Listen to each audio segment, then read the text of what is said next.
Assalamualaikum warahmatullahi wabarakatuh. Alhamdulillah, puji syukur atas rahmat Allah Subhanahu wa taala, kita dapat dipertemukan kembali dengan pembelajaran daring dalam keadaan sehat walafiat, dan semoga kita semua dalam lindungan Allah Subhanahu wa taala. Kita akan melanjutkan pembelajaran sejarah kebudayaan Islam kelas 12 dengan materi peran Wali Songo di Indonesia, subbabnya peran Wali Songo terhadap peradaban Nusantara yang meliputi dakwah, pendidikan, arsitektur, kesenian, dan kebudayaan. Selanjutnya, keteladanan yang meliputi spiritual dan intelektual. Peran Wali Songo terhadap peradaban Nusantara. Dakwah Islam pada masa awal lebih bertumpu pada usaha para saudagar secara perorangan. Namun, ketika mereka telah berhasil masuk ke pemangku kebijakan atau kerajaan, dakwah Islam berkembang sangat pesat. Kemajuan dakwah Islam di Indonesia cukup besar. Hal ini disebabkan para adipati atau raja mereka masuk Islam, sehingga penyebaran Islam yang dilakukan oleh para pedagang pada masa berikutnya dilanjutkan oleh para penguasa dan para wali sebagai penasehat dalam pemerintahan. Hal ini turut memberi kontribusi yang sangat besar terhadap perkembangan agama Islam dan sekaligus kebudayaan di tanah Indonesia. Yang pertama, dalam bidang pendidikan, seluruh ulama penyebar Islam di Indonesia dan juga para wali songo menjadikan masjid atau pesantren sebagai pusat dakwahnya. Mereka mendidik dan mengajari masyarakat tentang agama Islam dan bidang lainnya. Keberadaan pesantren atau masjid dalam dakwah menjadi dasar terbentuknya lembaga pendidikan di wilayah Indonesia. Dalam bidang seni arsitektur, pembangunan masjid diutamakan sebagai rumah ibadah sekaligus pusat kegiatan umat. Banyak masjid yang didirikan oleh para wali yang mengembangkan gaya arsitektur yang indah dengan sentuhan etnik dan budaya lokal. Contohnya dalam pembangunan Masjid Agung Demak, Masjid Agung Kasepuh Cirebon, Masjid Agung Banten, Menara Kudus, dan Masjid Agung Baitur Rahman di Aceh.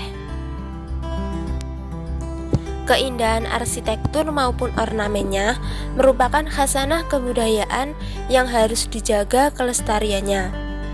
Lebih dari itu, sentuhan budaya setempat menjadikan kehadiran masjid dapat diterima oleh rakyat tanpa terjadi penolakan atau gejolak sebagai akibat adanya transisi ke agama baru.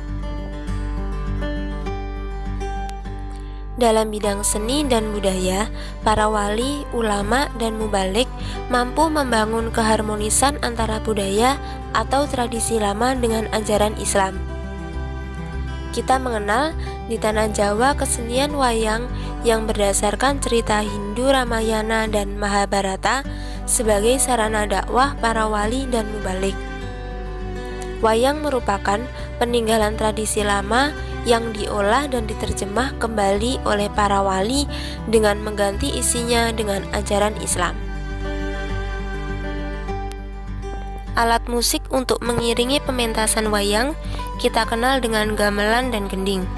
Di samping seni yang memadukan dua unsur budaya, kita juga mengenal masuknya seni budaya Islam Timur Tengah ke tanah air seperti rebana dan qasidah. Dalam bidang kebudayaan, adat istiadat yang berkembang di Indonesia banyak terpengaruh oleh peradaban Islam. Di antaranya adalah ucapan salam kepada setiap kaum muslim yang dijumpai atau penggunaan dalam acara-acara resmi pemerintahan. Misalnya, jika kita ingin berbicara baik di dalam forum resmi atau tidak, selalu menggunakan ucapan salam berupa kalimat Assalamualaikum warahmatullahi wabarakatuh, dan banyak lagi contoh yang lainnya. Hal itu menandai adanya pengaruh adat istiadat Islam dalam kehidupan masyarakat dan bangsa Indonesia. Pengaruh lain adalah berupa ucapan-ucapan kalimat penting dalam doa yang merupakan pengaruh dari tradisi Islam yang lestari. Misalnya, ucapan bismillah ketika akan melakukan sesuatu pekerjaan, juga bacaan alhamdulillah dalam setiap nikmat. Demikian pula dalam bidang politik. Ketika kerajaan-kerajaan Islam mengalami masa kejayaan, banyak sekali unsur politik Islam yang berpengaruh dalam sistem politik pemerintahan kerajaan-kerajaan Islam. Misalnya, tentang konsep Khalifatullah fi ardi dan Zikrullah fi ardi, kedua konsep ini diterapkan pada pemerintahan kerajaan Islam Aceh, Darussalam, dan kerajaan Islam di Mataram. Di samping itu, pada tata kota wilayah Indonesia banyak mengadaptasi sistem tata kota Islam yang memadukan antara keraton sebagai tempat aktivitas pemerintahan, masjid sebagai ibadah, pasar sebagai pusat ekonomi masyarakat, dan alun-alun sebagai tempat berkumpulnya masyarakat. Teladan spiritual dan intelektual. Wali Songo memberikan peranan yang sangat besar terhadap perkembangan dan peradaban Islam di Indonesia, khususnya di Tanah Jawa. Mereka mempunyai kemampuan spiritual dan juga intelektual yang mumpuni. Hal tersebut tercermin dalam karya-karya mereka dalam menciptakan lagu, cerita wayang, dan simbol-simbol agama lain yang mengandung ajaran-ajaran Islam. Selain ahli dalam bidang keagamaan, kesenian maupun teknologi, juga ahli dalam tata negara, seperti Raden Patah yang menjadikan Sunan Kalijogo sebagai penasihat kerajaan. Ia menjadi tempat bertanya bagi raja, terutama dalam masalah-masalah keagamaan maupun politik. Bahkan, di antara mereka ada yang mendirikan kerajaan dan bahkan menjadi raja pertama seperti Sunan Gunung Jati.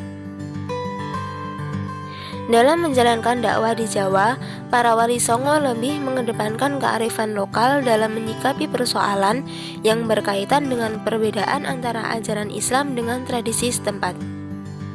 Sebagai seorang sufi, para wali bersikap toleran dalam menjalankan dakwah. Bahkan, tidak jarang seni dan tradisi setempat dijadikan media dakwah untuk menarik masyarakat masuk Islam.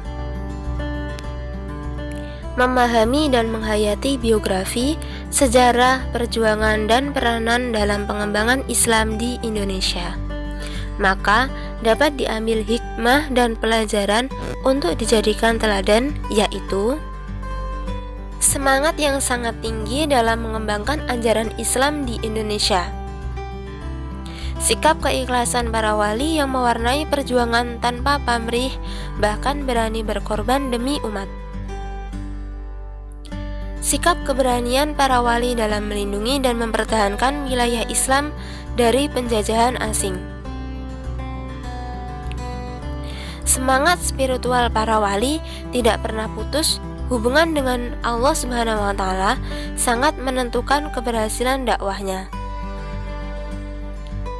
Kemampuan para wali dalam melihat situasi umat dan cepat menemukan solusi tepat untuk kemajuan dakwah Islam.